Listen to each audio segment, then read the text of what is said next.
Hi everyone from Triton and hi YouTube. Alex here from Triton Academy in Woodstock. Today we're actually at Bartlett at the Extreme Training Academy at our friend Nick Faruqi's school. And my friend Paul and I are both teaching at the Warriors Weekend. Great event, had a lot of fun. Had a great time teaching our brand of Jiu-jitsu to everyone yesterday. Today I had the great opportunity to train with my Pikiti instructor, Paul Ingram. So we're here most of the time talking about the Jiu-jitsu program at Triton. What I'd like to do today is remind everyone that we also have a Pikiti Tersi Kali training group going on Friday nights, 8:30. Come on in. Great chance to take a look at an absolutely beautiful, absolutely brilliant art. But since we got Paul here, I just want to take his time. Paul's my direct instructor. I might be managing the program at Triton, but I'm here to tell you all that information is coming directly from Paul at RFA Academy. So without further ado, Paul, can you introduce yourself a little bit? Tell us something about you. Sure. So I've been in Filipino martial arts. I began my Filipino martial arts when I was 15. And since then I've branched out to a lot of different Filipino styles and systems and all that. And eventually I found my way to Pikiti Tersia.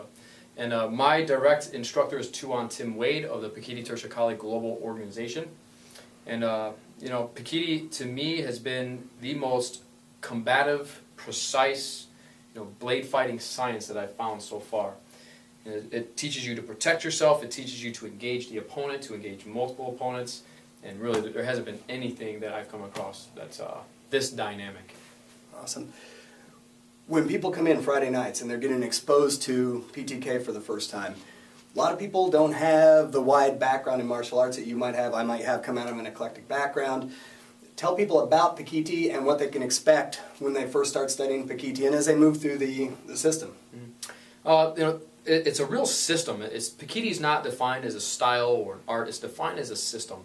And when you begin your training with us, the system is designed to take you through progressively your entire skill development, literally from knowing little to nothing about weapons, about empty hands, about the whole spectrum of combat.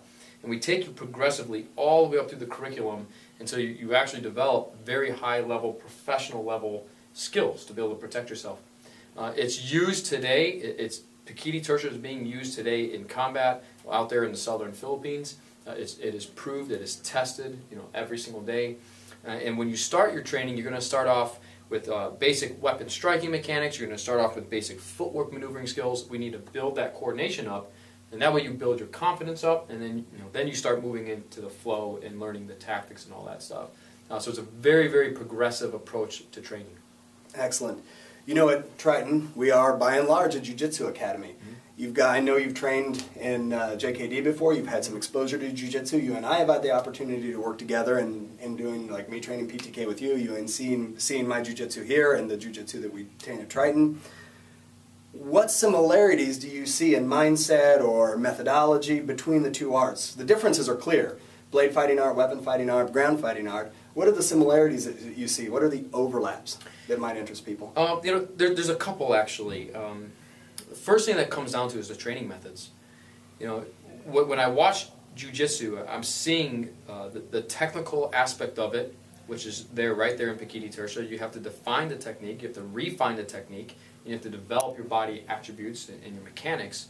But the thing that really is similar between the two and connects the two is the flow. And we flow in our weaponry, you guys flow on the ground. And it's the same thing. Right? There's that exchange of energy, that exchange of timing, the exchange of pressure.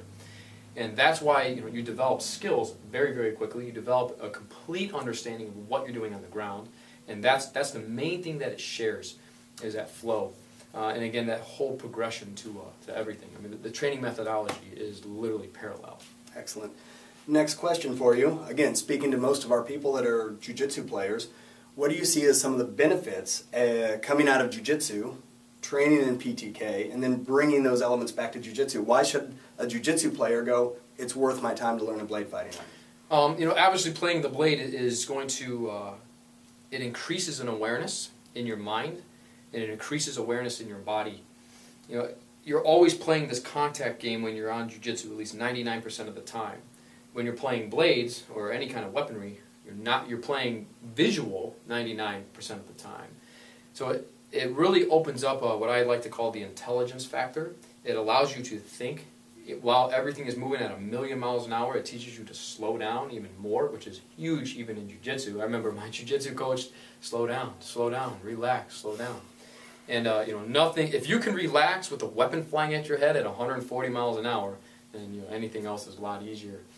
That's really the main benefits, is it's going to teach you to think. And then also when you come into self-defense situations, you got to look at some point, statistically, at some point you're going to come across somebody with a weapon. So whether you're on the ground, whether you're on your feet, obviously Pikiti Tertia, we still operate weaponry also on the ground. And I think that Jiu-Jitsu, they have that perfect match of what to do on your feet, what to do on the ground, what to do if there's weapons involved, or the absence of weapons. Awesome. Thank you very much for your time. I do appreciate it. Guys, Paul Ingram, my PTK instructor, I've been so lucky, and thank you publicly for taking me on as a student, letting me spend time with you and your guys, and learning such a phenomenal art. And the guys that train with me at Triton know I don't spend time on stuff that I think is worthless. There's not enough time in the day for most of us to train. So if I find something and I love it and it's worthwhile, I'm training in it. And I'm spending a lot of time right now with PTK and learning from Paul and all his guys. So thank you very much. I appreciate it. Yep, Thank you for the time. We'll see you soon, right? I can't wait. Guys, 8:30 Friday nights is our PTK group. We try and work in anywhere else we can, but 8:30 time slot is ours. So get out, come out. If you're already doing it, stay involved. We're going to get Paul out. We're going to get his guys out. We're going to try and support them. It's going to be a great thing. If you're not, come on out, check us out. Fridays 8:30. It'll be a great. Try it out. Give it a glance, because once you're training it, then that's where you're going to really find the connection between the Pikiti and your jiu-jitsu. If you're not training it and you just watch this video, you're not going to see the connection. You got to get in there and feel it.